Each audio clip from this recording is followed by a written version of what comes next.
گناہ کبھی نہ کرنا، یہ 3 گناہ تمہیں جیتے جی مار دیں گے۔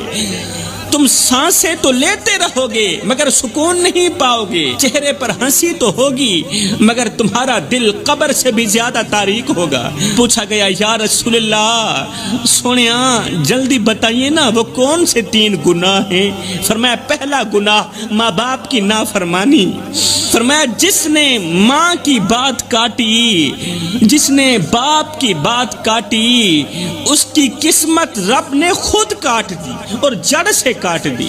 جس کی زبان سے بوڑھے باپ کے لیے سخت الفاظ نکلے، اس کی دعائیں آسمان تک نہ پہنچی۔ ماں کی آنکھوں سے گرنے والا آنسو تمہاری پوری نسل تباہ کر سکتا ہے۔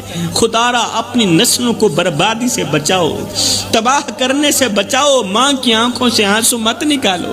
باپ کی خاموشی اگر بد دعا بن گئی تو تمہاری دعاؤں کو آسمان پر پہنچنے کا راستہ ہرگز نہیں ملے گا۔ جس نوجوان کی رات ماں کی فکر کے بغیر گزرے، اس کی صبح کبھی روشن نہیں ہوتی۔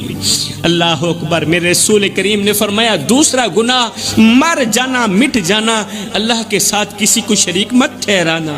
یہ وہ گناہ ہے جسے رب کبھی معاف نہیں کرے گا۔ جس نے تعویذ پر تو بھروسہ کیا، جس نے پرچی پر تو بھروسہ کیا مگر دعا پر بھروسہ نہیں کیا، جس نے پیر پر تو بھروسہ کیا مگر قرآن پر بھروسہ نہیں کیا، وہ رب کا نہیں، وہ گمراہی کا بندہ ہے، وہ تباہی کا بندہ ہے، وہ رب کا بندہ نہیں ہے۔ رب سب کچھ برداشت کرتا ہے مگر اپنے ساتھ کسی اور کو برداشت نہیں کرتا۔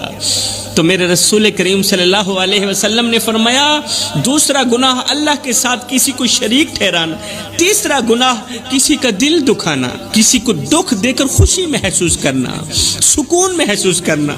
کسی کو اتنا مت ستاؤ کہ وہ اللہ کے سامنے تمہارا نام لے کر رو پڑے، کیونکہ جب مظلوم کی آہ عرش تک جاتی ہے نا تو ظالم کے محل مٹی میں ملا دیے جاتے ہیں، پھر طاقتوروں کے محل مٹی میں ملا دیے جاتے ہیں جب مظلوم کی آہ عرش تک جاتی ہے۔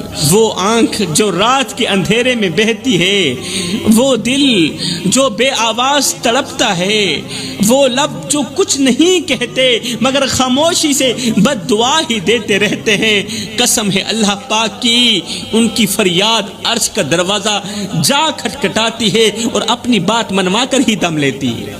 ایسے مظلوموں کا رونا، ایسے دکھیارے لوگوں کا رونا اللہ سے اپنی بات منوا کر ہی دم لیتے ہیں۔ تمہارے رویے، تمہارے الفاظ